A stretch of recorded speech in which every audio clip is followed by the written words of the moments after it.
Hello everyone and सुगम, welcome back. तो कैसे हो आप सब? आई होप आप सब अच्छी होगी।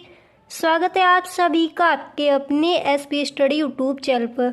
तो गाइस, आज हम आपके लिए लेकर आए हैं कुछ इंपॉर्टेंट क्वेश्चंस बोर्ड एग्जाम के लिए। ठीक है, तो देखिए यहाँ पर आपका पहला प्रश्न है कि आर्थिक क्रिया क्या है। ठीक है, जो आपका फर्स्ट चैप्टर है इकोनॉमिक्स का, उसमें आपके जितने भी इम्पोर्टेंट क्वेश्चन है यानी अतलग उत्तरीय प्रश्न जितने भी आपके महत्वपूर्ण हैं इस बार के बोर्ड एग्जाम के लिए, वो सारे प्रश्न मैंने यहाँ पर रखे हैं।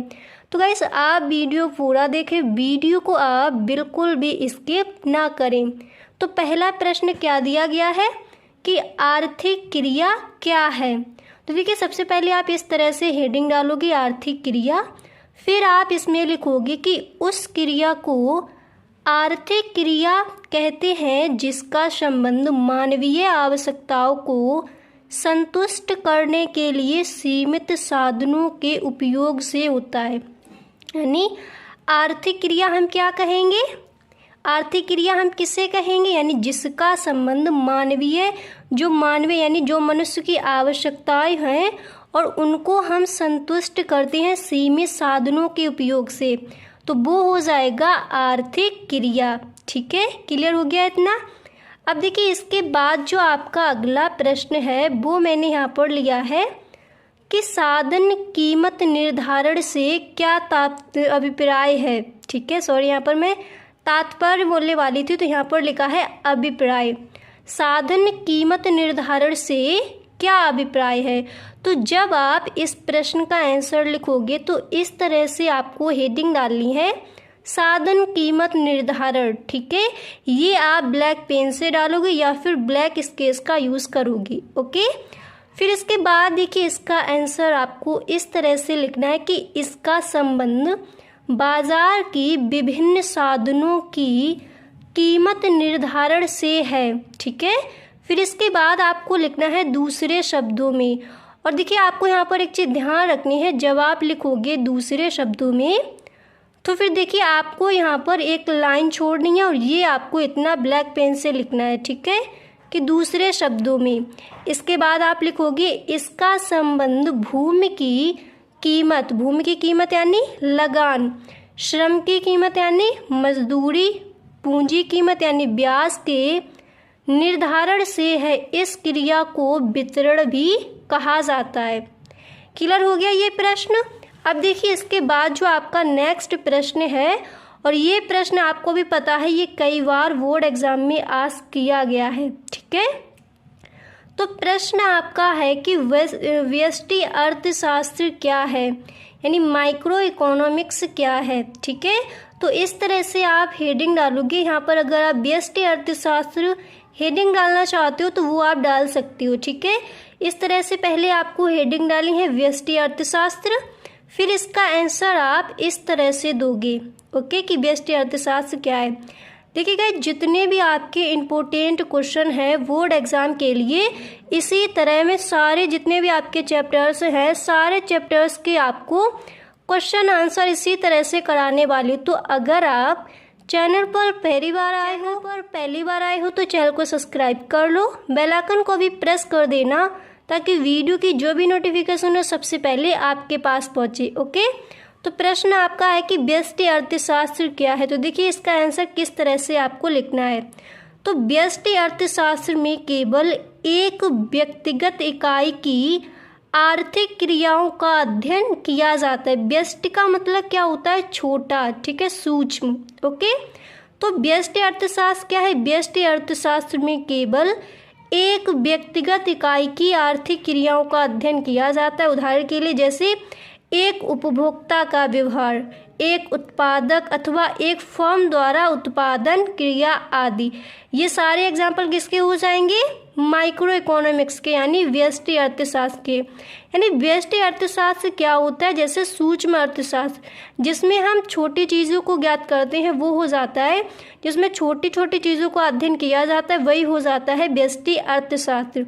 जैसे एक व्यक्ति यानी व्यक्तिगत इकाई का अगर हम अध्ययन करेंगे तो वो व्यष्टि अर्थशास्त्र के अंतर्गत आएगा।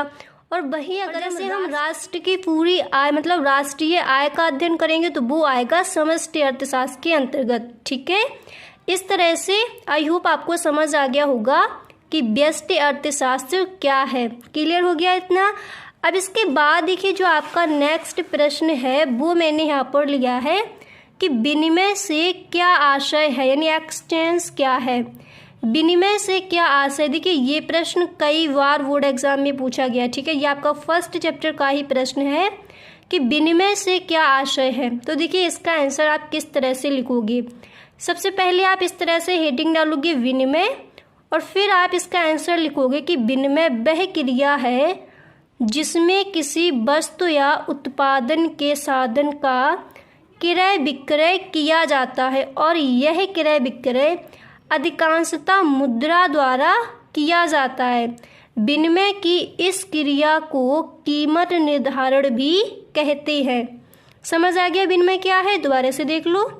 विनिमय वह क्रिया है जिसमें किसी वस्तु का उत्पादन किसी वस्तु या उत्पादन के साधन का क्रय विक्रय समझते हो, क्रय विक्रय किया जाता है और यह क्रय विक्रय अधिकांशतः मुद्रा द्वारा किया जाता है। विनिमय की इस क्रिया को हम कीमत निर्धारण भी कहते हैं। ओके, अब इसके बाद देखिए जो आपका नेक्स्ट प्रश्न है वो मैंने यहाँ पर लिया है कि समष्टि अर्थशास्त्र की परिभाषा दीजिए। यानी अगर आपसे इस तरह से प्रश्न आस्क किया जाए कि समष्टि अर्थशास्त्र से आप क्या समझते हैं, या फिर समष्टि अर्थशास्त्र किसे कहते हैं, या फिर इस तरह से प्रश्न आए कि समष्टि अर्थशास्त्र की परिभाषा दीजिए, तो आंसर आपको यही लिखकर आना है। आप हेडिंग डालोगे मैक्रो इकोनॉमिक्स और फिर इसके बाद इसका आप आंसर लिखोगे। देखिए कि समष्टि अर्थशास्त्र अर्थव्यवस्था के स्तर पर आर्थिक क्रियाओं का अध्ययन करता है। उदाहरण के लिए समष्टि अर्थशास्त्र में राष्ट्रीय आय, देखिए अगर यहाँ पर व्यष्टि अर्थशास्त्र होता तो एक व्यक्ति की आय का अध्ययन करेंगे, और यहाँ पर देखिए समष्टि अर्थशास्त्र है तो समष्टि अर्थशास्त्र में यानी समष्टि अर्थशास्त्र विशाल अर्थशास्त्र हो जाएगा। तो इसमें हम पूरी राष्ट्र की आय का अध्ययन करेंगे। राष्ट्रीय आय, राष्ट्रीय बचत, राष्ट्रीय विनियोग, कुल रोजगार, कुल उत्पादन आदि का अध्ययन किया जाता है, तो वो हमारा कहलाता है समष्टि अर्थशास्त्र। समझ आ गया इतना। अब इसके बाद देखिए जो आपका अगला प्रश्न है वो मैंने यहाँ पर लिया है। देखिए अगला प्रश्न आपका दिया गया है कि वस्तु कीमत निर्धारण क्या है। तो वस्तु कीमत निर्धारण क्या है, देखिए इसका आंसर आप किस तरह से लिखोगे। तो इसका आंसर हो जाएगा इसका संबंध बाजार की विभिन्न दशाओं जैसे पूर्ण प्रतियोगिता, एकाधिकार और अपूर्ण प्रतियोगिता में वस्तु कीमत निर्धारण से है। ठीक है, इस तरह से आप इस प्रश्न का आंसर लिख कर आओगे।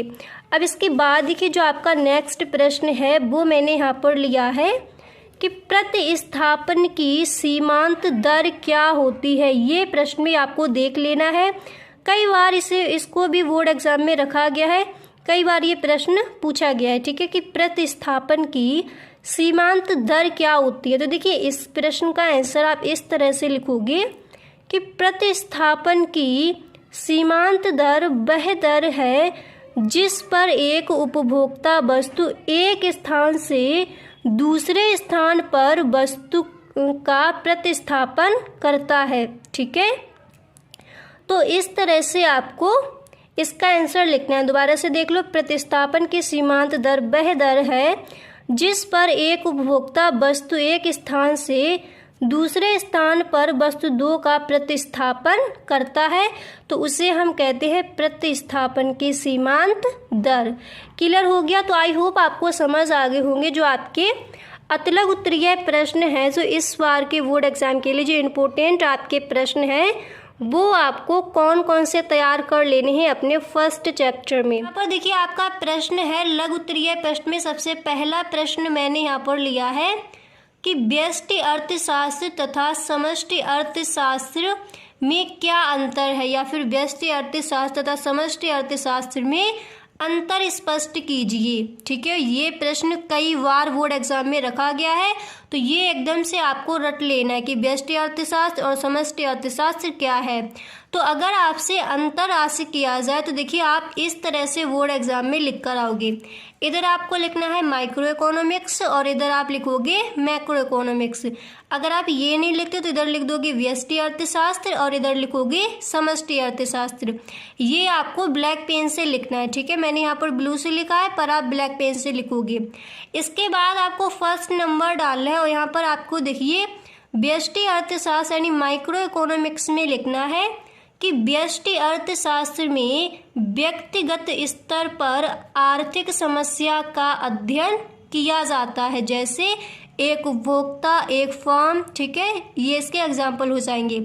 अब देखिए इसी तरह आपको इधर मैक्रो इकोनॉमिक्स में लिखना है कि समष्टि अर्थशास्त्र में संपूर्ण अर्थशास्त्र की आर्थिक इकाइयों का अध्ययन होता है, जैसे राष्ट्रीय आय, कुल उपभोग, सामान्य कीमत स्तर आदि। ठीक है, ये हो जाएगा समष्टि अर्थशास्त्र के अंतर्गत और ये आता है व्यष्टि अर्थशास्त्र। ठीक है, समष्टि अर्थशास्त्र मतलब विशाल अर्थशास्त्र और व्यष्टि अर्थशास्त्र यानी सूक्ष्म अर्थशास्त्र। व्यष्टि का मतलब छोटा। ठीक है, तो समष्टि अर्थशास्त्र में हम किसका अध्ययन करेंगे, जैसे पूरे राष्ट्र की आय है तो वो हम समष्टि अर्थशास्त्र के अंतर्गत करते हैं। मैंने आपको बताया था जब मैंने आपको अतिलक उत्तरीय प्रश्न भी बताए थे। ठीक है, और व्यष्टि अर्थशास्त्र का अध्ययन हम कहाँ पर करते हैं, व्यष्टि अर्थशास्त्र में जैसे एक व्यक्ति की आय का अध्ययन है तो वो हम व्यष्टि अर्थशास्त्र में करेंगे।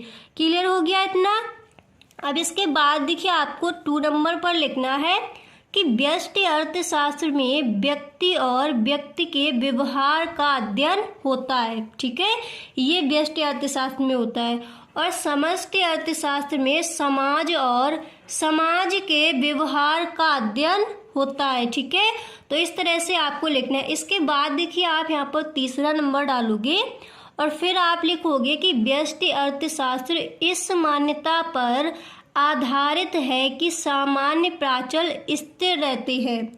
फिर इसके बाद आपको समष्टि अर्थशास्त्र में लिखना है कि समष्टि अर्थशास्त्र व्यष्टि प्राचलों को स्थिर मान लेता है।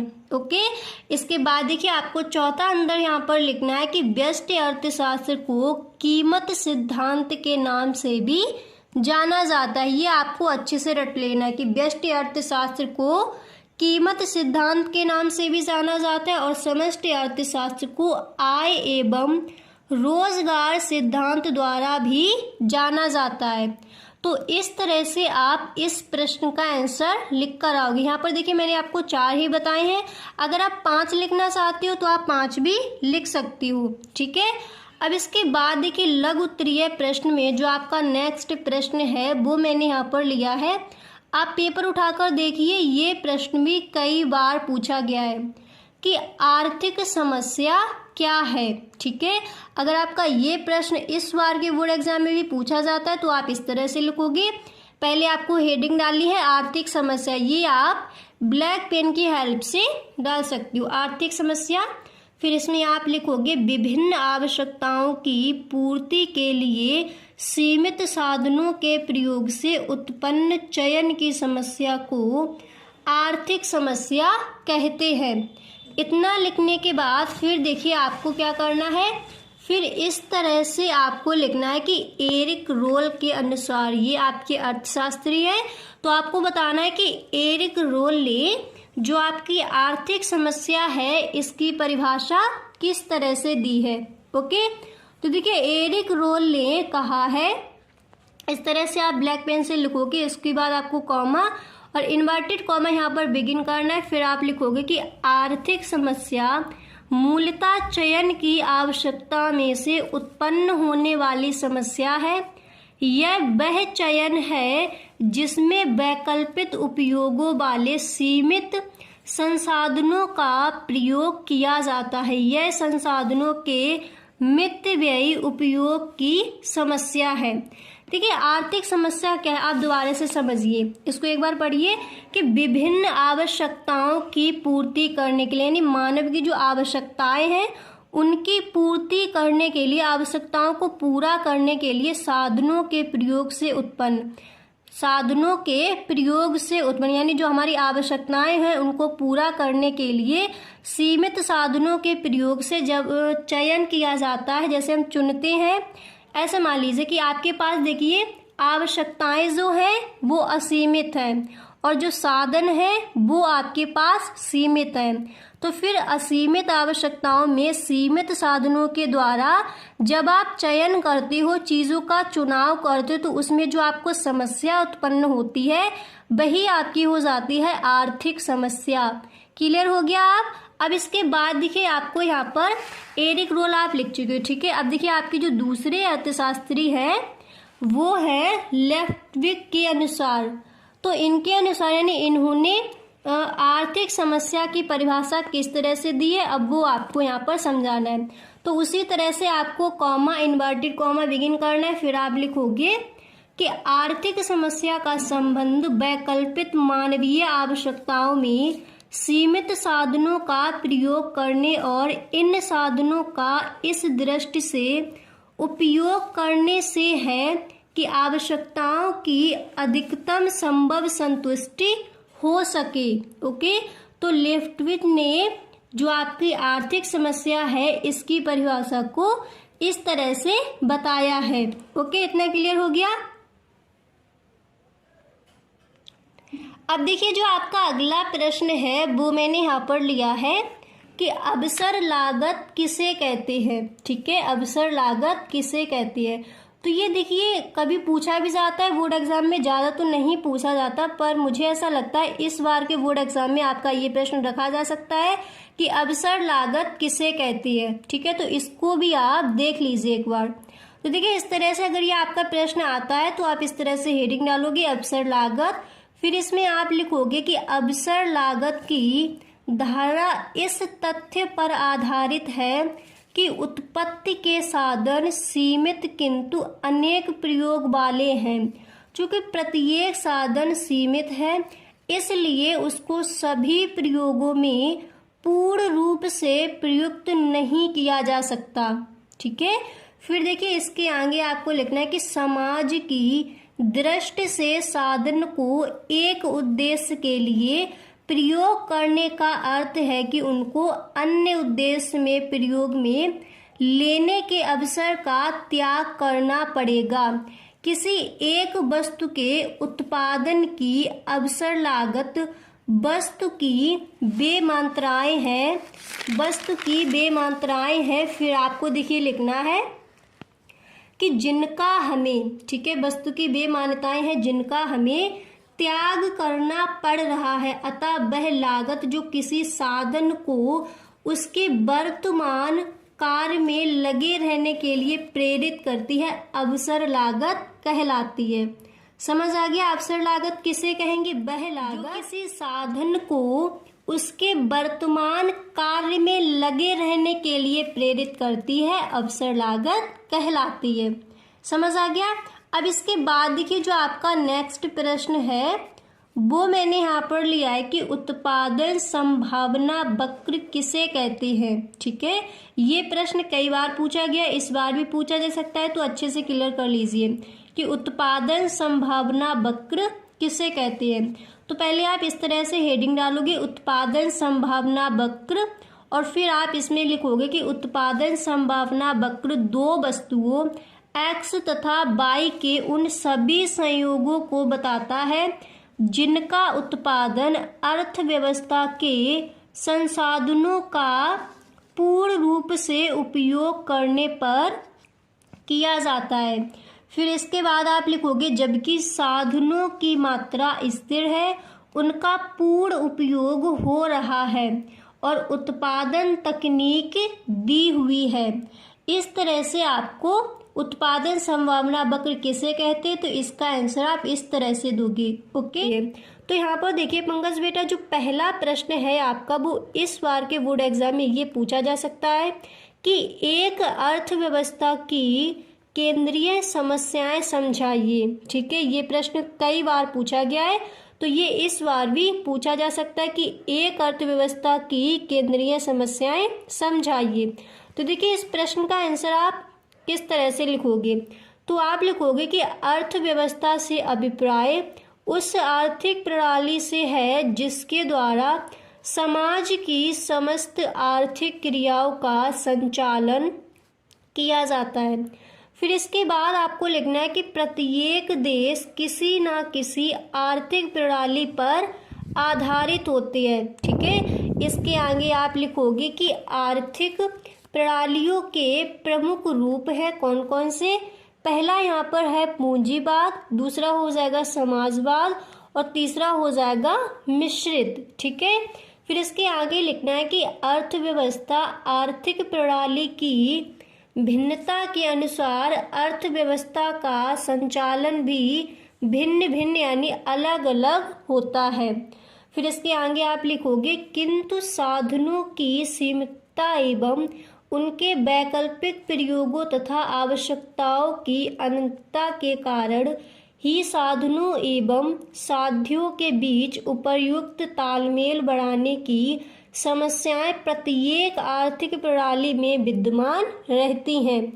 इन्हें ही अर्थव्यवस्था की केंद्रीय या मूलभूत समस्याएं कहते हैं। तो ये देखिए आपका विस्तृत उत्तरीय प्रश्न है, तो इसको इतना छोटा करके आप नहीं लिख सकते। ठीक है, तो इसको आपको थोड़ा बड़ा करके लिखना है। तो देखिए मतलब विस्तृत में लिखना है तो थोड़ा बड़ा चढ़ाकर आप लिख कर आओगे। ठीक है, तो मैंने यहाँ पर लॉन्ग में आपको बताया है, अभी कई हेडिंगें भी बताई हैं। तो इस प्रश्न का जो आंसर है वो आप इस तरह से लिख कर आओगे। ठीक है, अब देखिए आपको इस तरह से लिखना है कि अर्थव्यवस्था की केंद्रीय समस्याएं। ठीक है, फिर आप लिखोगे 3 मौलिक समस्याएं। ठीक है, अर्थव्यवस्था की जो केंद्रीय समस्याएं हैं, जो सेंट्रल प्रॉब्लम्स हैं, वो 3 हैं। ठीक है, 3 मौलिक समस्याएं कौन कौन सी। क्या उत्पादन किया जाए तथा कितनी मात्रा में किया जाए। पहली समस्या ये है कि क्या उत्पादन किया जाए और उत्पादन किया भी जाए तो कितनी मात्रा में किया जाए। दूसरी समस्या है कि उत्पादन कैसे किया जाए। तीसरी समस्या यहाँ पर दी गई है कि उत्पादन किसके लिए किया जाए। ठीक है, समझ आ गया। फिर इसके बाद देखिए आपको हेडिंग डालनी है यहाँ पर कि क्या उत्पादन किया जाए तथा कितनी मात्रा में किया जाए। ये हेडिंग डालने के बाद आप यहाँ पर लिखोगे कि अर्थव्यवस्था की पहली केंद्रीय समस्या का संबंध चयन की समस्या से है। ठीक है, चयन यानी चुनना। ठीक है, चुनने की समस्या से है। प्रत्येक अर्थव्यवस्था की सबसे पहली समस्या यह है कि कौन सी वस्तुओं और सेवाओं का उत्पादन किया जाए जिससे व्यक्तियों की अधिकतम आवश्यकताओं को पूरा किया जा सके। फिर देखिए इसके बाद आप लिखोगे कि साधनों की सीमितता एवं उनके वैकल्पिक प्रयोग के कारण प्रत्येक अर्थव्यवस्था को यह चुनाव करना पड़ता है कि किन आवश्यकताओं को संतुष्ट किया जाए और किन आवश्यकताओं को छोड़ा जाए। अब यहाँ पर देखिए जैसे मैंने इस हेडिंग को डाला कि क्या उत्पादन किया जाए तथा कितनी मात्रा में किया जाए, तो अगर आप इतना बड़ा नहीं लिखना चाहते इसमें तो आप थोड़ा शॉर्ट कर सकते हो, पर ऐसा नहीं है कि आप हेडिंग ही डालकर आप लिखकर ही नहीं आते हो। अगर एक अर्थव्यवस्था की केंद्रीय समस्याएं आपसे विस्तृत में ये प्रश्न आज किया जाता है, अगर इस बार के बोर्ड एग्जाम में ये प्रश्न आज से किया जाए तो फिर देखिए जैसे मैंने यहाँ पर आपको बताया है इस तरह से आपका प्रश्न है। फिर आप यहाँ पर देखिए इस तरह से यहाँ पर लिखोगे कि अर्थव्यवस्था की केंद्रीय समस्याएं, उसके बाद आप देखिए इस तरह से आपको ये हेडिंग डालनी ही पड़ेगी अगर विस्तृत में आपका ये प्रश्न पूछा जाए। ठीक है, अब इसके बाद देखिए जो नेक्स्ट हेडिंग है वो आपको डालनी है उत्पादन कैसे किया जाए। ओके, ऐसा नहीं है कि आप हेडिंग ही ना डाल के आओ, तो फिर इससे आपको फुल मार्क्स नहीं मिलेंगे। ठीक है, ये चीज़ आपको अच्छे से ध्यान रखनी है। इसके बाद देखिए नेक्स्ट हेडिंग डालोगे उत्पादन कैसे किया जाए, तो फिर इसमें आप लिखोगे कि अर्थव्यवस्था के सामने दूसरी समस्या यह आती है कि चयनित वस्तु का उत्पादन कैसे किया जाए। वास्तव में यह तकनीक के चुनाव की समस्या है। उत्पादन की तकनीक दो प्रकार की होती है। अब यहाँ पर देखिए, अगर आप शॉर्ट में लिखना चाहती हो तो फिर ये जो दो तकनीकी हैं इनको आप फिर मत लिखिए, ठीक है, मैंने यहाँ पर आपको बता दी है। तो दो तकनीकी कौन कौन सी हैं? पहली है श्रम प्रधान तकनीकी और दूसरी है पूंजी प्रधान तकनीकी, ठीक है। तो यहाँ पर देखिए, उत्पादन कैसे किया जाए, इस समस्या के समाधान के लिए हमें वह तकनीकी अपनानी होगी जिसमें सीमित साधन का प्रयोग कम हो। यदि दोनों उत्पादन, ठीक है, यदि दोनों उत्पादन, फिर देखिए इसके बाद आपको लिखना है यदि दोनों उत्पादन तकनीकों द्वारा उत्पन्न उत्पादन समान हो तो अधिक कुशल तकनीक उसे कहा जाएगा, ठीक है। फिर इसके आगे आप लिखोगे जो देश के सीमित साधनों की कम से कम मात्रा का उपयोग करे।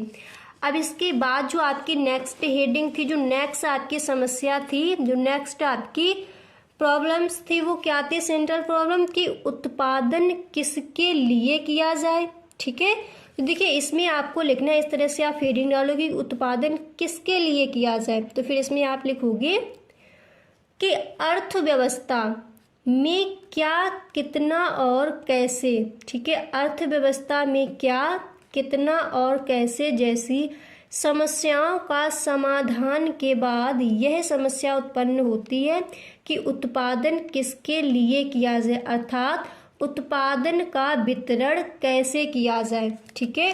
तो देखिए जो ये वाला आपका प्रश्न है, तो इस प्रश्न का आंसर आप इस तरह से लिखकर आओगे बोर्ड एग्जाम में। ओके, है जो आपका अर्थशास्त्र का जो आपका दूसरा चैप्टर है, दूसरे पार्ट के आपके जितने भी इम्पोर्टेंट क्वेश्चन है, अतलग उत्तरीय प्रश्न, लघु उत्तरीय प्रश्न और विस्तृत उत्तरीय प्रश्न, वो सारे प्रश्नों के आंसर आपको इस वीडियो में आज मिलने वाले हैं। तो वीडियो आपको अंत तक देखना है, वीडियो को आप बिल्कुल भी स्किप ना करें, ठीक है।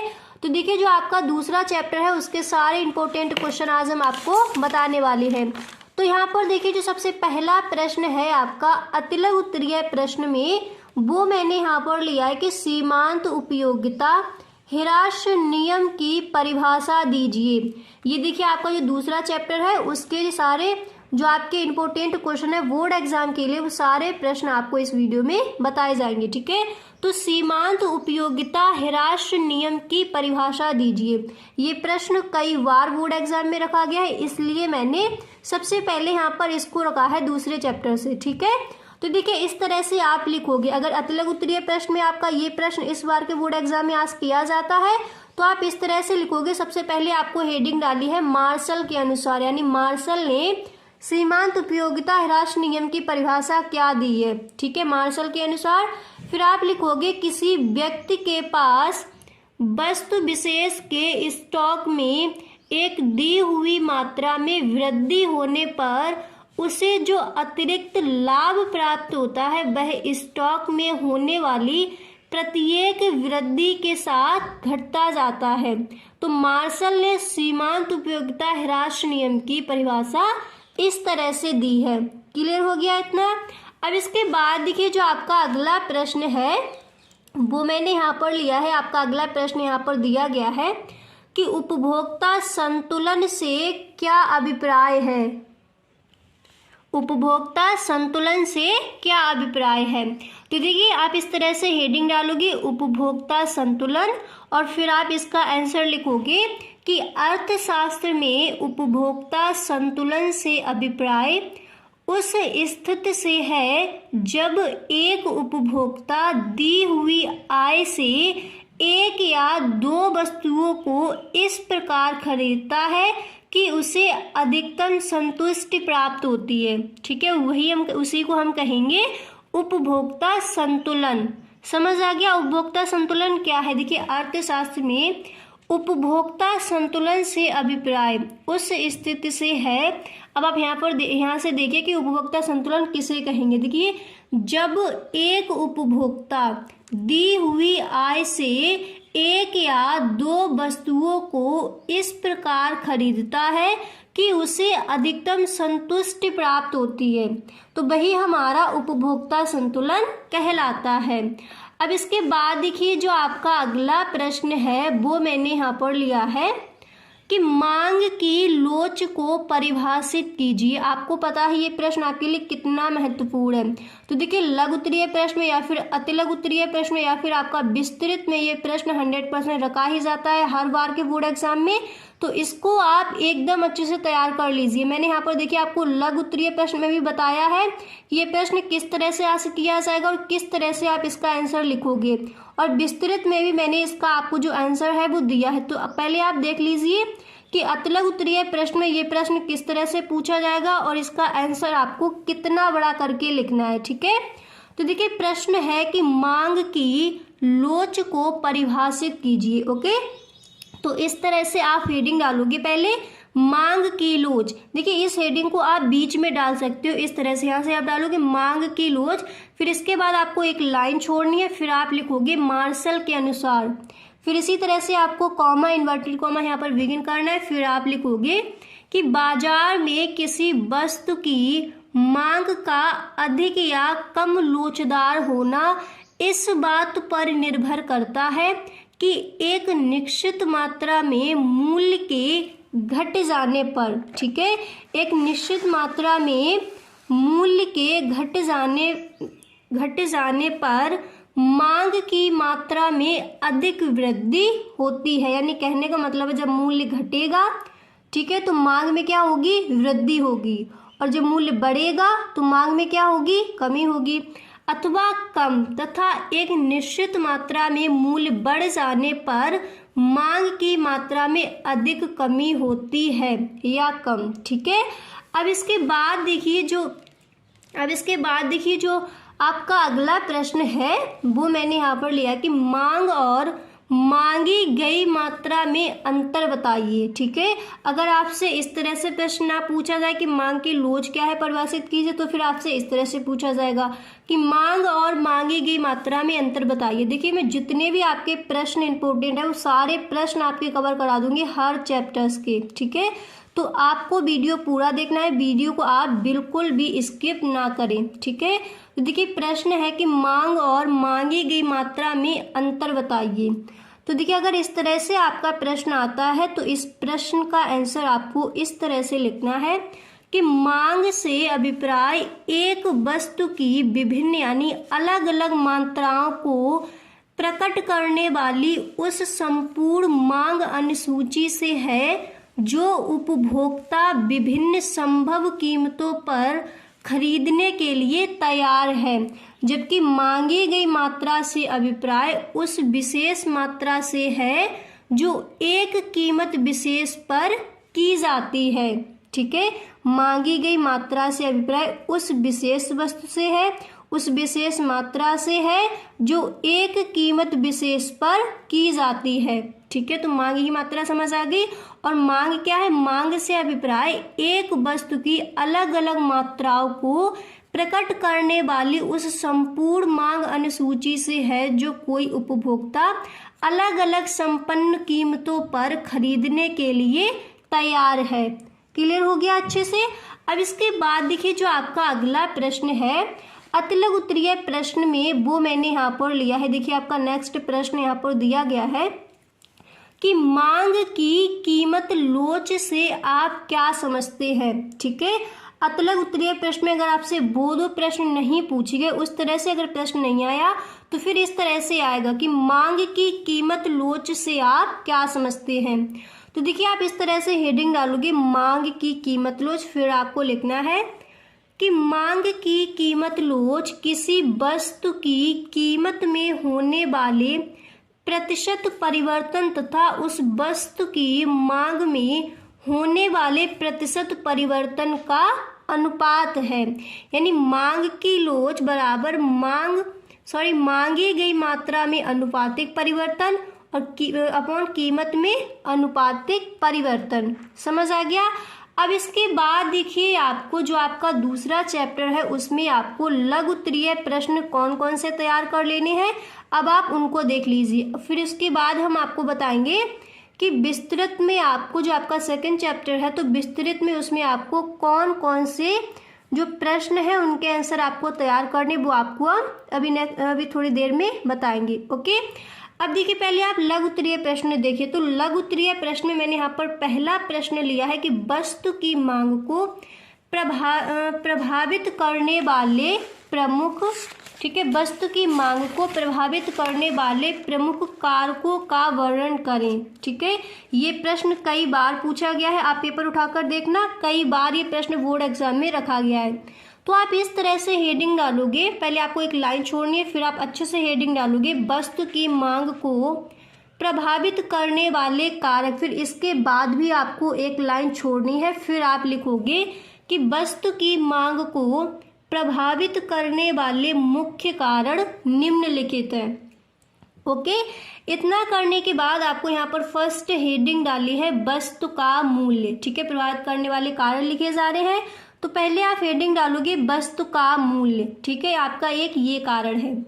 तो फिर देखिए इसमें आप लिखोगे कि वस्तु के मूल्य में परिवर्तन होने पर, वस्तु के मूल्य में परिवर्तन होने पर वस्तु की मांग में भी परिवर्तन हो जाता है।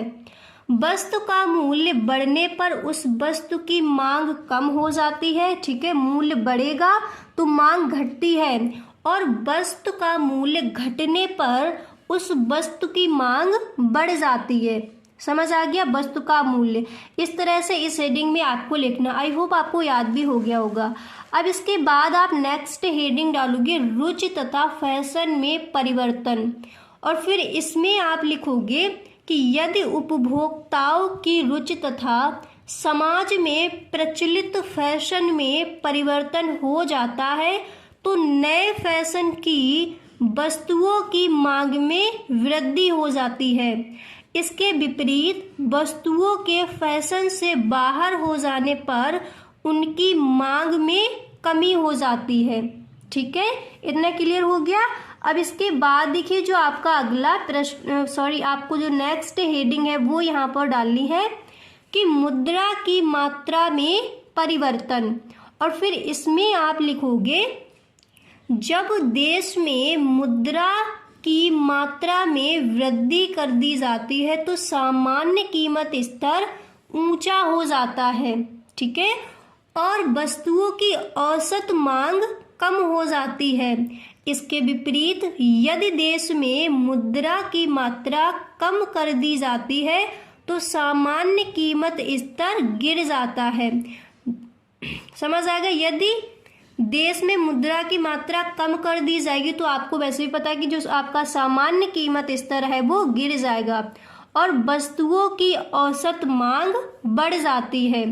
अब आप देखिए जब कीमत कम होगी, जब चीज़ों की कीमत कम होगी, जब प्राइस कम होंगे तो उसकी मांग बढ़ जाती है। ठीक है, मतलब जब आप बाजार में, मार्केट में जब आप कुछ खरीदने जाते हो, जब वस्तुओं की जो कीमत है वो कीमत जब घटती है तो फिर उनकी जो मांग है वो बढ़ जाती है। अगर कम कीमत में आपको चीज़ें मिलती हैं तो फिर आप चीज़ों को ज़्यादा खरीदोगे, अगर उनका मूल्य अधिक बढ़ जाता है तो फिर उन चीज़ों को आप कम खरीदोगे और मांग में क्या हो जाती है, कमी हो जाती है। समझ आ गया।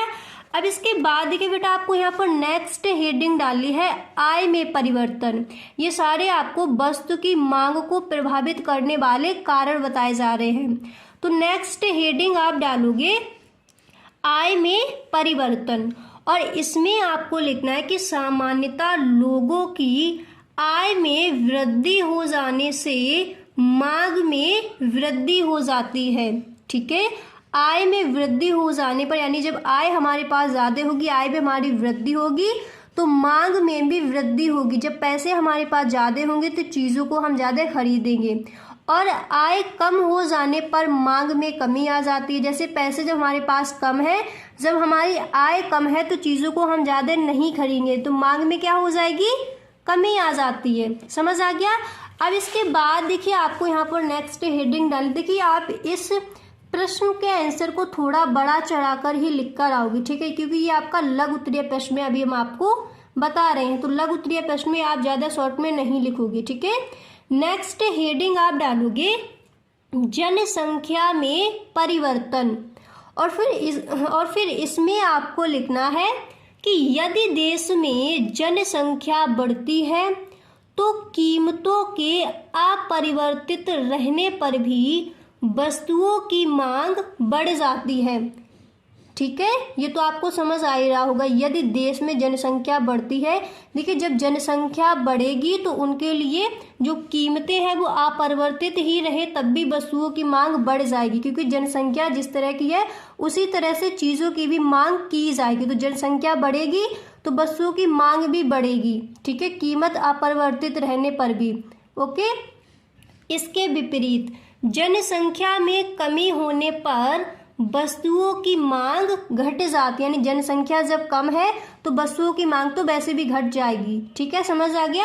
अब इसके बाद देखिए जो आपकी नेक्स्ट हेडिंग है वो आपको यहाँ पर डालनी है कि व्यापार की दशाओं में परिवर्तन, और फिर इसके अंदर आप लिखोगे कि तेजी काल में लोगों की मौद्रिक आय बढ़ जाती है, जिसके कारण कीमतों के बढ़ने के बावजूद वस्तुओं की मांग बढ़ जाती है। ठीक है, फिर इसके आगे आपको लिखना है कि इसके विपरीत मंदी काल में मौद्रिक आय में कमी होने के कारण मूल्य स्तर के गिरने पर भी वस्तुओं के लिए मांग में कमी हो जाती है। तो व्यापार की दशाओं में परिवर्तन में आपको इस तरह से ये 2-4 लाइनें लिख कर आना है। इतना क्लियर हो गया, बिल्कुल समझ आ गया। ठीक है, कि वस्तु की मांग को प्रभावित करने वाले कारण कौन कौन से हैं और किस हेडिंग में आपको किस तरह से लिखना है। इतना क्लियर हो गया बिल्कुल। अब इसके बाद देखिए जो आपका अगला प्रश्न है वो मैंने यहाँ पर लिया है कि बजट रेखा या कीमत रेखा क्या है, कीमत रेखा का ढाल क्या बताता है। ठीक है, बजट रेखा या कीमत रेखा क्या है। तो देखिए यहाँ पर आप इस प्रश्न का आंसर आप इस तरह से दोगे कि बजट रेखा या कीमत रेखा वह रेखा है जो दो वस्तुओं के ऐसे विभिन्न संयोगों को प्रदर्शित करती है जिन्हें उपभोक्ता दी गई आय तथा वस्तु कीमतों के साथ खरीद सकता है।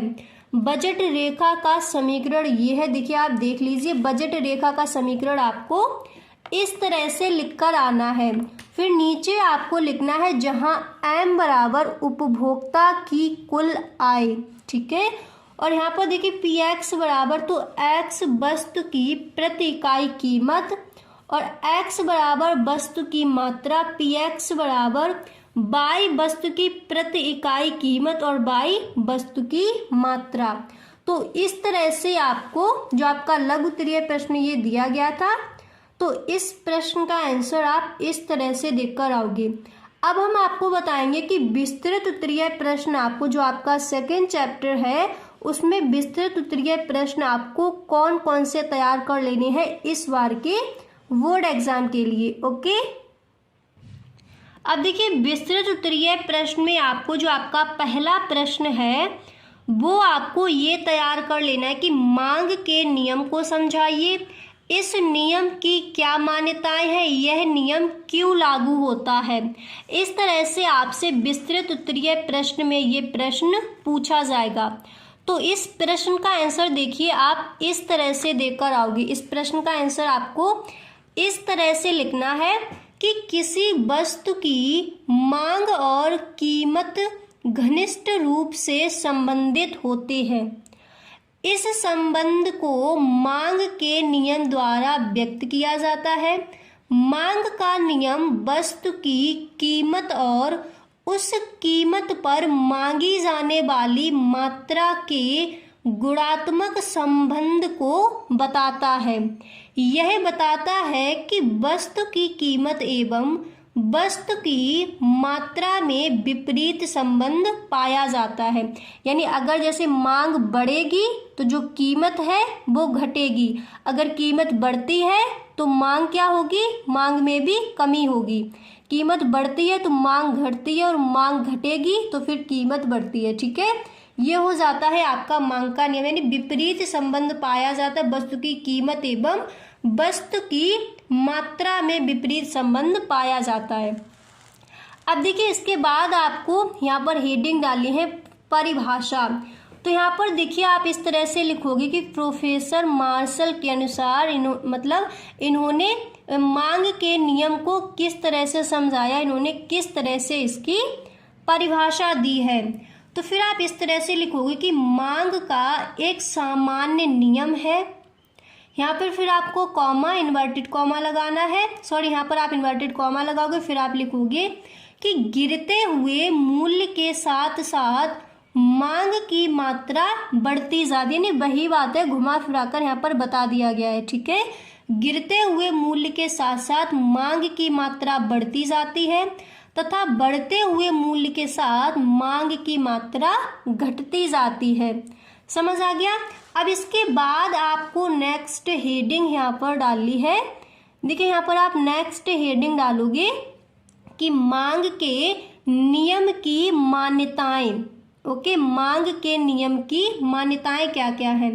तो फिर इसमें पहले आपको एक लाइन लिखनी है कि मांग के नियम की क्रियाशीलता निम्नलिखित मान्यताओं पर आधारित है। फिर आपको पॉइंट बाय पॉइंट इनकी जो मान्यताएं हैं फिर वो आपको लिख देनी है। फर्स्ट नंबर पर आप लिखोगे कि उपभोक्ता की आदत तथा रुचियों में कोई परिवर्तन नहीं होता। फिर नेक्स्ट आपको लिखना है उपभोक्ता की आय स्थिर रहती है। फिर अगला आप लिखोगे कि पूरक तथा स्थानापन्न वस्तुओं का मूल्य अपरिवर्तित रहता है। इसके बाद आपको लिखना है कि वस्तु विशेष की किस्म समान रहती है। इसके बाद कि नेक्स्ट आपको 5 नंबर पर यहाँ पर लिखना है कि भविष्य में वस्तु की कीमत में परिवर्तन की कोई संभावना नहीं होती। इसके बाद आप लिखोगे जनसंख्या स्थिर रहती है। इसके बाद आपको नेक्स्ट यहाँ पर लिखना है 7 नंबर पर आप लिखोगे समाज में फैशन रुचि आदि स्थिर है। वस्तु के उपभोक्ताओं की संख्या में परिवर्तन नहीं होता। इसके बाद आपको नेक्स्ट लिखना है कि भविष्य में वस्तु की कमी होने की संभावना नहीं है। फिर नेक्स्ट आप लिखोगे इसकी मान्यताओं में कि संयुक्त मांग वाली वस्तुओं का मूल्य अपरिवर्तित रहता है। 11 नंबर पर आपको लिखना है इनकी मान्यताओं में कि वस्तु समाज में प्रतिष्ठा प्रदान करने वाली नहीं है। इसके बाद आपको नेक्स्ट लिखना है कि मुद्रा की मात्रा स्थिर रहती है। ठीक, समझ आ गया। आपको मांग के नियम की मान्यताएं आपको इस तरह से लिखनी है। अब इसके बाद देखिए यहाँ पर आपको नेक्स्ट हेडिंग डाली है कि मांग के नियम की विशेषताएं, मान्यताएं आपने लिखनी। मांग का नियम है क्या ये आपने समझ लिया, उसकी परिभाषा मार्शल ने किस तरह से दी है वो भी मैंने आपको बता दिया। अब हम आपको बताएंगे कि मांग के नियम की विशेषताएं क्या क्या है।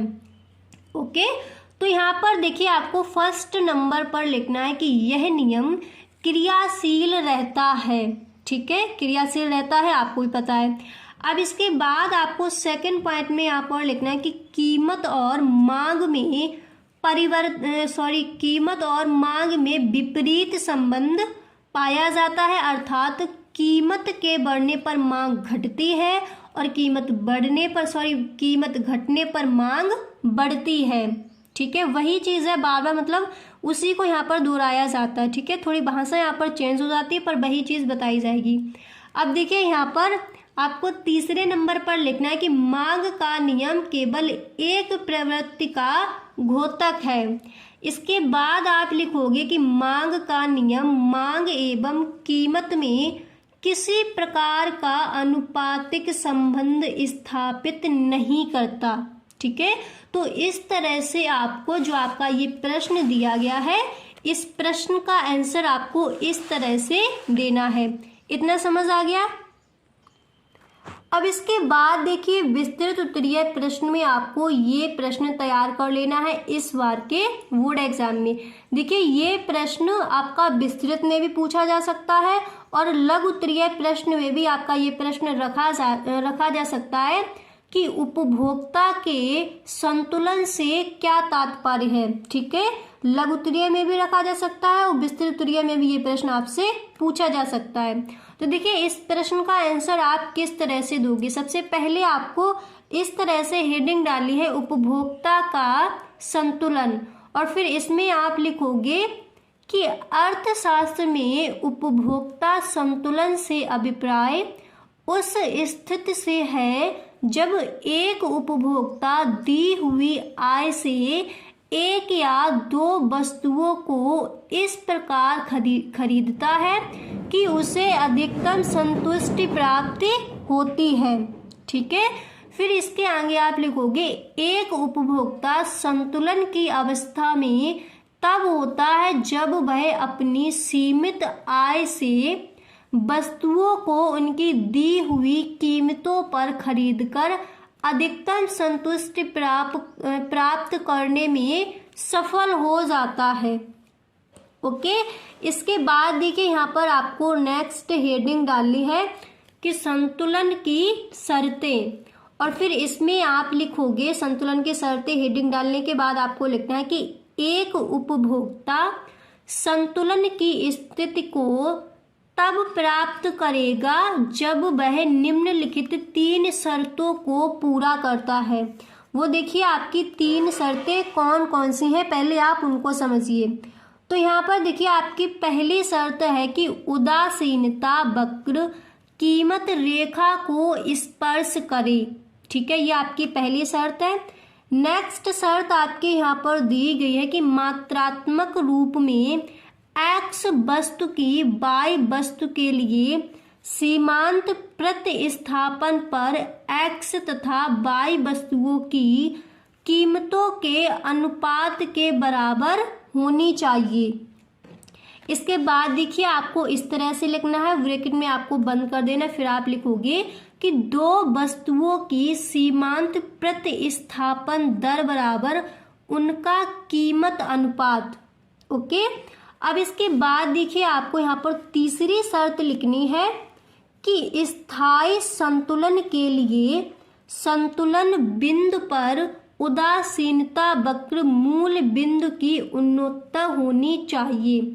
तो इस तरह से आपको जो आपका ये प्रश्न है कि उपभोक्ता के संतुलन से क्या तात्पर्य है, तो इस प्रश्न का आंसर आप इस तरह से लिखकर आओगे। और ये प्रश्न आपका देखिए मैंने आपको बता दिया लघु उत्तरीय प्रश्न में रखा जाएगा या फिर आपका विस्तृत उत्तरीय प्रश्न में आपसे ये प्रश्न बोर्ड एग्जाम में आस्क किया जाएगा। तो इस प्रश्न को आप एकदम अच्छे से तैयार कर लीजिए। ठीक है, इसका आपका जो तीसरा पार्ट है उसके जितने भी आपके इम्पोर्टेंट क्वेश्चन है वो सारे क्वेश्चंस आपको इस वीडियो में हम बताने वाले हैं। तो आप वीडियो अंत तक देखें, वीडियो को आप बिल्कुल भी स्किप ना करें। ठीक है, तो यहाँ पर देखिए जो आपका तीसरा पार्ट है उत्पादन तथा लागत, उसके जितने भी आपके महत्वपूर्ण क्वेश्चन है वो इस वीडियो में आपको बताने वाले हैं। तो सबसे पहला प्रश्न मैंने अतिलघु उत्तरीय प्रश्न में रखा है कि उत्पादन की स्थिर लागत से क्या तात्पर्य होता है। ठीक है, तो जब आप इस प्रश्न का आंसर दोगे तो इस प्रश्न का आंसर आपको इस तरह से लिखना है। पहले आप हेडिंग डालोगे उत्पादन की स्थिर लागत, और फिर आप इसमें लिखोगे कि स्थिर लागत वह लागत है जिसकी कुल राशि अल्पकाल में उत्पादन की मात्रा में परिवर्तन होने पर भी पूर्णतः अपरिवर्तित रहती है। ठीक है, इसके बाद यहाँ पर आपको लिखना है कि स्थिर लागत उत्पादन की मात्रा के परिवर्तन से नहीं बदलती, अर्थात उत्पादन आकार घटने या बढ़ने पर भी कुल स्थिर लागत में कोई बदलाव नहीं आता। तो उत्पादन की स्थिर लागत से क्या तात्पर्य होता है या फिर उत्पादन की स्थिर लागत से आप क्या समझते हैं, इस प्रश्न का आंसर आप इस तरह से लिखोगे। इतना समझ आ गया। अब इसके बाद देखिए जो आपका अगला प्रश्न है वो मैंने यहाँ पर लिया है। आपका अगला प्रश्न यहाँ पर दिया गया कि स्थिर लागत एवं परिवर्ती लागत में भेद कीजिए। स्थिर लागत एवं परिवर्ती लागत में भेद कीजिए। तो देखिए पहले आप इस तरह से आपको हेडिंग डालनी होगी, स्थिर लागत एवं परिवर्ती लागत में भेद, और इधर आप लिखोगे स्थिर लागत और इधर आपको लिखना है परिवर्तनशील लागत। ठीक है, फिर देखिए स्थिर लागत क्या है, इसको देखिए, इसका संबंध उत्पादन के स्थिर साधनों से होता है। इसके बाद आपको परिवर्तनशील लागत में लिखना है इसका, देखिए आपको परिवर्तनशील लागत में लिखना है कि इसका संबंध उत्पादन के परिवर्तनशील साधनों से होता है। इसके बाद देखिए स्थिर लागत में आपको दूसरा पॉइंट डालना है, फिर इसमें आप लिखोगे कि स्थिर लागत उत्पादन की मात्रा के परिवर्तन से नहीं बदलती, अर्थात उत्पादन आकार घटने या बढ़ने पर भी कुल स्थिर लागत में कोई बदलाव नहीं होता। फिर इसके बाद आपको इधर लिखना है परिवर्तनशील लागत में आप लिखोगे कि परिवर्तनशील लागत उत्पादन की मात्रा के परिवर्तन से बदलती है, अर्थात उत्पादन आकार बढ़ने पर कुल परिवर्तनशील लागत बढ़ती है। आपका होप आपको समझ आ रहा होगा कि स्थिर लागत और परिवर्तनशील लागत में क्या भेद है। अब इसके बाद देखिए आपको यहाँ पर नेक्स्ट लिखना है, देखिए यहाँ पर आपको स्थिर लागत में इस तरह से लिखना है कि उत्पादन स्थिर के शून्य स्तर पर भी कुल स्थिर लागत अपरिवर्तित रहती है। उसके बाद आपको परिवर्तनशील लागत में लिखना है तथा उत्पादन आकार घटने पर यह घटती है, शून्य उत्पादन स्तर पर कुल परिवर्तनशील लागतें भी शून्य हो जाती हैं। ठीक है, इसके बाद देखिए आपको स्थिर लागत में लिखना है कि रेखीय रूप में TFC वक्र एक्स अक्ष के समांतर होता है। इसके बाद आप परिवर्तनशील लागत में लिखोगे कि रेखीय रूप में TBC वक्र उल्टा एस आकृति का होता है। ओके, अब इसके बाद देखिए जो आपका अगला प्रश्न है अतुल उत्तरीय प्रश्न में, वो मैंने यहाँ पर लिया है कि एक आगत का सीमांत उत्पाद क्या होता है। ठीक है, जो आपका तीसरा चैप्टर है उस चैप्टर से आपको इस प्रश्न को भी तैयार कर लेना है इस बार के बोर्ड एग्जाम के लिए। ठीक है, देखिए जितने भी चैप्टर हैं सारे चैप्टर्स के आपको हम जितने भी आपके इम्पोर्टेंट क्वेश्चन है वो हर रोज आपको बताते रहेंगे। तो अगर आप चैनल पर पहली बार आए हो तो चैनल को सब्सक्राइब कर लेना, बेल आइकन को भी प्रेस कर देना ताकि वीडियो की जो भी नोटिफिकेशन हो सबसे पहले आपके पास पहुंचे। तो प्रश्न यहाँ पर दिया गया है कि एक आगत का सीमांत उत्पाद क्या होता है। ठीक है, बोर्ड एग्जाम में कई बार ये क्वेश्चन आस्क किया गया है। तो इस प्रश्न का आंसर आप इस तरह से लिखोगे कि उत्पादन की अन्य आगतों को स्थिर रखते हुए एक परिवर्तनशील आगत की एक अतिरिक्त इकाई का प्रयोग करने पर कुल उत्पाद में जो वृद्धि होती है उसे सीमांत उत्पाद कहते हैं। समझ आएगा सीमांत उत्पाद क्या है? उत्पादन की अन्य आगतों को स्थिर रखते हुए एक परिवर्तनशील आगत की एक अतिरिक्त इकाई का प्रयोग करने पर कुल उत्पाद में जो वृद्धि होती है उसे सीमांत उत्पाद कहते हैं। इसके बाद देखिए आपको लिखना है कि गणितीय समीकरण के रूप में, तो फिर आप इस तरह से आपको ब्रैकेट बनाना है और फिर आपको यहाँ पर ये लिख देना है। इसके बाद देखिए आप लिखोगे जहाँ MPN बराबर NV इकाई का सीमांत उत्पाद, फिर आप लिखोगे TPN बराबर N इकाइयों का कुल उत्पाद।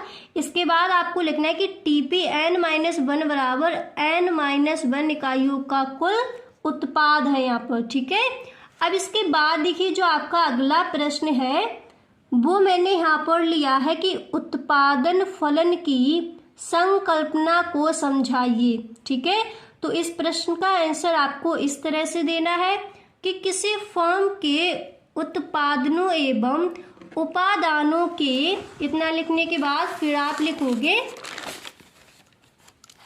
फलनात्मक संबंध को। ठीक है, फलनात्मक संबंध को उत्पादन फलन कहते हैं।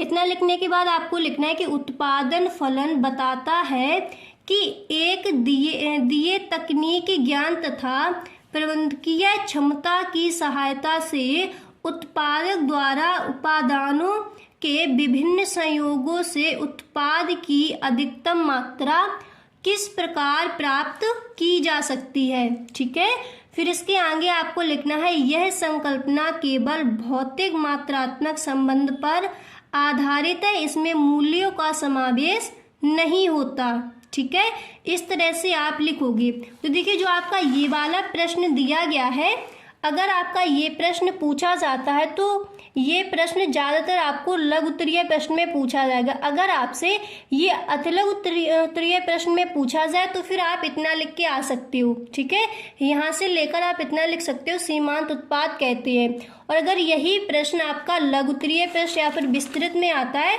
तो फिर जितना भी मैं अभी आपको बताऊंगी तो आपको पूरा लिखना है, बिल्कुल भी इसमें आपको शॉर्टकट नहीं लिखना है। ठीक है, अब यहाँ पर देखिए आपको लिखना है कि गणितीय रूप में। ठीक है, फिर आपको इस तरह से उत्पादन फलन और ब्रैकेट बनाना है, फिर आपको इस तरह से लिखना है। इसके बाद आप लिखोगे जहाँ QX बराबर X वस्तु का भौतिक उत्पादन है। ठीक है, और ABCD उत्पत्ति के विभिन्न साधन हैं। ठीक है, अब इसके बाद देखिए आप लिखोगे जो आपके अर्थशास्त्री हैं वाटसन के अनुसार, यानी वाटसन ने इसकी परिभाषा को किस तरह समझाया है। ठीक है, तो फिर आप लिखोगे वाटसन के अनुसार, तो इन्होंने कहा है कि एक फर्म के भौतिक उत्पादन और उत्पादन के भौतिक साधनों के संबंध को उत्पादन फलन। ओके, ये प्रश्न समझ आ गया, उत्पादन फलन कहा जाता है। इसके बाद देखिए जो आपका नेक्स्ट प्रश्न है वो आपको ये तैयार कर लेना है इस बार के बोर्ड एग्जाम में। तो प्रश्न आपका यहाँ पर दिया गया है कि अवसर लागत का अर्थ लिखिए। ठीक है, अवसर लागत का अर्थ लिखिए। तो इस तरह से आप हेडिंग डालोगे अवसर लागत, फिर आप लिखोगे वस्तु X की एक, ठीक है, वस्तु X की एक इकाई की अवसर लागत वस्तु Y की त्यागी गई मात्रा के बराबर है। ठीक है, तो अवसर लागत की परिभाषा आपको इस तरह से लिखनी है। इसके बाद देखिए जो आपका नेक्स्ट प्रश्न है वो मैंने यहाँ पर लिया है। अब इसके बाद देखिए जो आपका नेक्स्ट प्रश्न है वो मैंने यहाँ पर लिया है कि बाह्य बचतें क्या हैं। ठीक है, तो देखिए इस तरह से पहले आपको हेडिंग डाली है बाह्य बचतें, फिर इसमें आप लिखोगे कि बाह्य बचतें वे लाभ व सुविधाएं हैं जो किसी विशेष, ठीक है, जो किसी विशेष उद्योग की सभी फर्मों को प्राप्त होती हैं। इसके बाद आपको लिखना है कि ये एक फर्म के निजी प्रयत्नों का परिणाम नहीं होती बल्कि संपूर्ण उद्योग के उत्पादन में वृद्धि का परिणाम होती हैं। अब इसके बाद देखिए जो आपका नेक्स्ट प्रश्न है, देखिए ये प्रश्न कई बार पूछा भी जाता है, कई बार नहीं भी आता, तो इसको भी आपको देख लेना है। ठीक है, इसके बाद देखिए जो आपका अगला प्रश्न है वो आपको ये तैयार करना है कि अल्पकाल एवं दीर्घ काल में भेद कीजिए। ये प्रश्न कई बार बोर्ड एग्जाम में पूछा गया है। ठीक है, तो जब आप इस प्रश्न का आंसर दोगे तो सबसे पहले आप इस तरह से हेडिंग डालोगे अल्पकाल, फिर आप लिखोगे कि अल्पकाल में उत्पादन के साधन दो प्रकार के होते हैं। फिर आपको यहाँ पर फर्स्ट डाला है, फिर आपको लिखना है स्थिर लागत, दूसरा होता है परिवर्तनशील लागत। यहाँ पर देखिए आप ऐसे डालोगे कि स्थिर लागत, इसके बाद 2 नंबर आपको इधर लाइन में डालना है, फिर आप यहाँ पर लिखोगे परिवर्तनशील लागत। ठीक है, इसके बाद फिर आप एक लाइन छोड़ोगे, फिर इसके बाद आपको लिखना है कि स्थिर साधन वे साधन है जिनकी मात्रा में उत्पादन प्रक्रिया में परिवर्तन नहीं किया जा सकता। ठीक है, इसके बाद आपको लिखना है कि परिवर्तनशील साधन वे हैं जिनकी मात्रा में उत्पादन प्रक्रिया की आवश्यकता अनुसार परिवर्तन किया जा सकता है। अल्पकाल में फर्म अन्य साधनों को स्थिर रखते हुए केवल परिवर्तनशील साधन को बढ़ाकर उत्पादन स्तर में परिवर्तन करती हैं। संक्षेप में अल्पकाल में केवल परिवर्तनशील साधनों की मात्रा को घटाया बढ़ाया, देखिए इसके बाद आपको लिखना है घटाया बढ़ाया जा सकता है। ठीक है, घटाया बढ़ाया जा सकता है। स्थिर साधनों की मात्रा में कोई परिवर्तन नहीं किया जा सकता। फिर इसके बाद आपको यहाँ पर हेडिंग डालनी है दीर्घकाल, ठीक है। फिर इसमें आप लिखोगे कि दीर्घकाल में कोई भी साधन स्थिर नहीं होता। सभी साधनों की मात्रा को उत्पादन प्रक्रिया की आवश्यकता अनुसार घटाया बढ़ाया जा सकता है।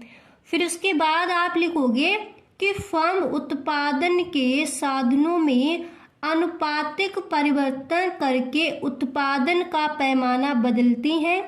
अल्पकाल और दीर्घकाल में आधारभूत अंतर, ठीक है। अल्पकाल और दीर्घकाल में आधारभूत अंतर समयावधि का है।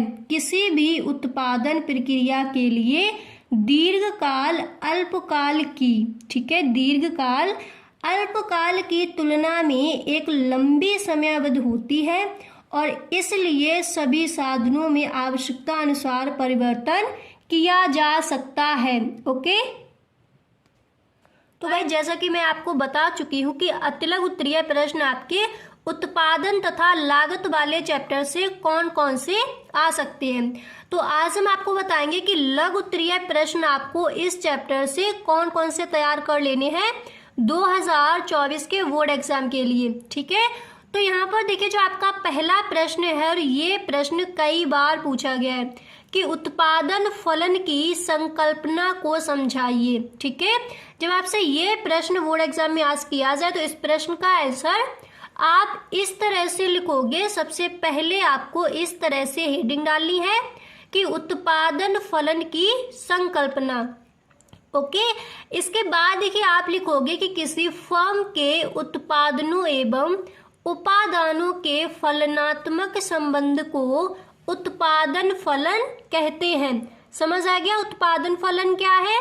इसके आगे फिर आप लिखोगे कि उत्पादन फलन बताता है कि एक दिए तकनीकी ज्ञान तथा प्रबंधकीय क्षमता की सहायता से उत्पादक द्वारा उपादानों यानी आदाओं के विभिन्न संयोगों से उत्पाद की अधिकतम मात्रा किस प्रकार प्राप्त की जाती है। इसके बाद आपको लिखना है यह संकल्पना केवल भौतिक मात्रात्मक संबंध पर आधारित है, इसमें मूल्यों का समावेश नहीं होता। इसके बाद इस तरह से आपको गणितीय रूप में लिख देना है। फिर आपको लिखना है कि जहां Qx बराबर x वस्तु का भौतिक उत्पादन है और ABCD बराबर उत्पत्ति के विभिन्न साधन हैं। ओके, इतना लिखने के बाद फिर देखिए आप यहाँ पर लिखोगे कि उत्पादन फलन का अभिप्राय फर्म के उचित साधनों और प्रति समय इकाई वस्तुओं और सेवाओं के बीच का भौतिक संबंध है, जबकि मूल्यों को छोड़ दिया जाए। इस तरह से आपको यहाँ पर इन्वर्टेड कॉमा बिगिन करना है, यहाँ पर आपको इस तरह से क्लोज कर देना है। अब इसके बाद देखिए जो आपका अगला प्रश्न है वो मैंने यहाँ पर लिया है कि अल्पकालीन उत्पादन फलन से आप क्या समझते हैं, ठीक है। प्रश्न आपका यहाँ पर क्या दिया गया है कि अल्पकालीन उत्पादन फलन से आप क्या समझते हैं। तो देखिए यहाँ पर आप इस तरह से हेडिंग डालोगे अल्पकालीन उत्पादन फलन और फिर इसके बाद इसका आंसर आप इस तरह से लिखोगे। आप लिखोगे जब उत्पादन के कुछ साधनों अथवा एक साधन की मात्रा को स्थिर रखते हुए अन्य परिवर्तनशील साधनों की मात्रा में वृद्धि की जाती है तो उसे अल्पकालीन उत्पादन फलन कहते हैं। फिर इसके आगे आपको लिखना है क्योंकि अल्पकाल में उत्पादन के सभी साधनों को बढ़ाना या घटाना संभव नहीं होता, जबकि परिवर्तनशील साधनों की मात्रा को आवश्यकता अनुसार घटाया बढ़ाया जा सकता है। फिर इसके बाद आप लिखोगे इस प्रकार उत्पादन फलन परिवर्तनशील अनुपातों के नियम का विषय है, ठीक है। इस तरह से आपको अल्पकालीन उत्पादन फलन का आंसर लिखना है। अब इसके बाद देखिए जो आपका अगला प्रश्न है वो मैंने यहाँ पर लिया है।